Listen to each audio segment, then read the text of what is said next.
మనం మాట్లాడే మాటలకు, చేతలకు సంబంధం లేకుండా, నిజాలతో ఏమాత్రము అవసరం లేకుండా మాట్లాడగలగడం కూడా బహుశా అది ఒక ఆర్టే అనుకుంటాను. ఆ విధంగా జనాలను కన్విన్స్ చేయడం కూడా మనం ఒక గొప్పతనంలో భాగంగా చూడాలేమో. ఇప్పుడు చంద్రబాబు నాయుడు గారు ఉన్నారు. దాదాపు ఏ వేదిక మీద నుంచి మాట్లాడినా కూడా తనను తాను బ్రహ్మాండంగా ప్రమోట్ చేసుకోవడం, తనకు ఎవరి అవసరం ఉందో వాళ్ళని బ్రహ్మాండంగా పొగడడం, అని తన ప్రత్యర్థులను తీవ్రంగా తిట్టడం కంటిన్యూస్గా చేసే పని.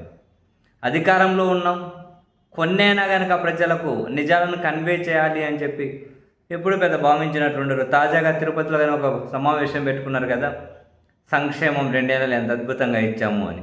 ఆ వేదిక మీద నుండి చంద్రబాబు నాయుడు గారు మాట్లాడిన మాటలన్నింటినీ కొన్నింటిని తీసుకొని వాళ్ళ పత్రికల హెడ్డింగ్లు పెట్టే, వెంటిలేటర్పై ఉన్న రాష్ట్రానికి కేంద్రం ఆక్సిజన్ ఇచ్చింది అని.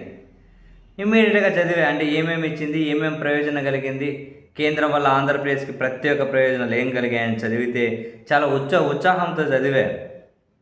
సంపద సృష్టిస్తేనే సంక్షేమం గురించి చెప్పాలి, ఆదాయాన్ని పెంచే వాళ్ళకే సంక్షేమం పంచే అధికారం ఉంటుంది. దేశంలో ఎక్కడా లేని విధంగా రాష్ట్రంలో సంక్షేమ కార్యక్రమాలను అమలు చేస్తూ ఉన్నాం. అన్నీ తాకట్టు పెట్టే వాళ్ళకు రాష్ట్రం గురించి మాట్లాడే హక్కు అర్హత లేదు అని ముఖ్యమంత్రి గారు అన్నారు 2 ఏళ్లలో చేసిన అప్పులెన్ని? జనరల్గా సంపద సృష్టి ఎక్కడ జరిగింది? రాష్ట్ర ఆదాయం ఎక్కడ పెరిగింది? రాష్ట్రం ఆదాయం ఎక్కడ పెరిగింది? ఏ రూపంలో పెరిగింది? మూలధనం పెరిగిందా? ప్రజల జీవన ప్రమాణాలు పెరిగాయా? వాళ్ళ సంపద పెరిగిందా? ఏ విధంగా తెలియదు. పోనీ ఏమైనా చెప్పారా అది ఈ విధంగా పెరిగిందని? ఓన్లీ మాటల వరకే, ఓన్లీ మాటల వరకే. ఇంకా కొన్ని ఉన్నాయి.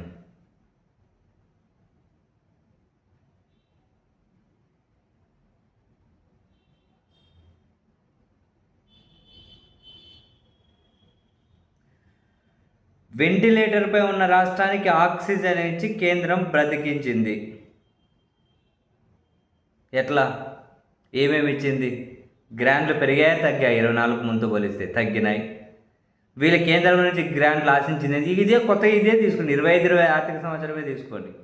32,000 కోట్లు గ్రాంట్లు వస్తాయన్నారు, 14,000 కోట్లు కూడా రాదు. ఏంది కేంద్రం ఇచ్చింది? అమరావతిని వీళ్ళు బ్రహ్మాండంగా ప్రమోట్ చేసుకుంటున్నారు. ఒక పావలా ఇచ్చింది అమరావతికి కేంద్రం, అప్పులు తెచ్చుకునే వెసులుబాటు తప్ప. అది మళ్ళీ మనమే కట్టుకోవాలి. ఇక ఏం ఏం కలిపి ₹1 వేయలే. కేంద్రం వల్ల మనకు వచ్చిండేది ఏంటి? చివరికి విశాఖ రైల్వే జోన్ కీలకమైన వాటన్నింటినీ ఒరిస్సాలో కలిపేసి ఇచ్చారు. పార్లమెంట్లో విభజన చట్టం ప్రకారం ఇవ్వాల్సి ఉన్నా కూడా. మరి ఎందుకు ఇవన్నీ? ఇంకో మాట, అరటికాయల రేట్లు తగ్గినాయి, మామిడికాయల రేట్లు తగ్గినాయంటే పశ్చిమాసియాలో యుద్ధం వల్ల తగ్గినాయంటూ ఉన్నారు.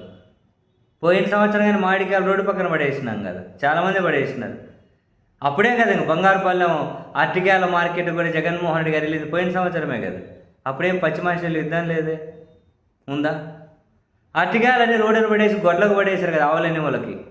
అప్పుడు జగన్మోహన్ రెడ్డి గారు పులివెందుల పరిసర ప్రాంతాలు కానీ బాయ్ కదా, అప్పుడు యుద్ధం ఉందా?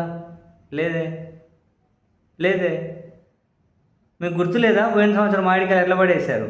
జగన్ గారు బంగారుపాలెం మార్కెట్కి పోయింది కానీ అప్పుడే కదా. మరి అప్పుడు ఇప్పుడు యుద్ధం వల్ల తగ్గింది అంటున్నాయి. మరి అప్పుడు అంటే ప్రభుత్వాలు చిత్తశుద్ధితో రైతులను ఆదుకునే ప్రయత్నం చేయలేదన్నది నిజం.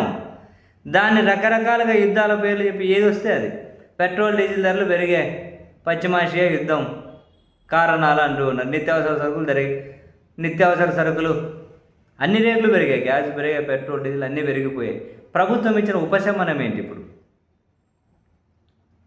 మన వైఫల్యాలన్నింటినీ ఏదో ఒక దాన్ని చాటును దాచిపెట్టేసుకోవాలి. నేను వీళ్ళు రాసిన ఈ ఒక్క కథనానికే సంబంధించి చూస్తే ఒక్కటన్నా నిజంగా అనిపించవద్దా? సంక్షేమం కోసం అని చెప్పి సభ పెట్టారు. దేశంలో ఎక్కడా లేని సంక్షేమం మనమే ఇచ్చామన్నారు. ఏమేమి సంక్షేమం ఇచ్చారు? అదన్నా రాయొద్దా? పోనీ సూపర్ 6 మేనిఫెస్టో అమలు చేశారు, అదన్నా రాయొద్దా? మరి ఏం రాసుకుంటూ వచ్చారు?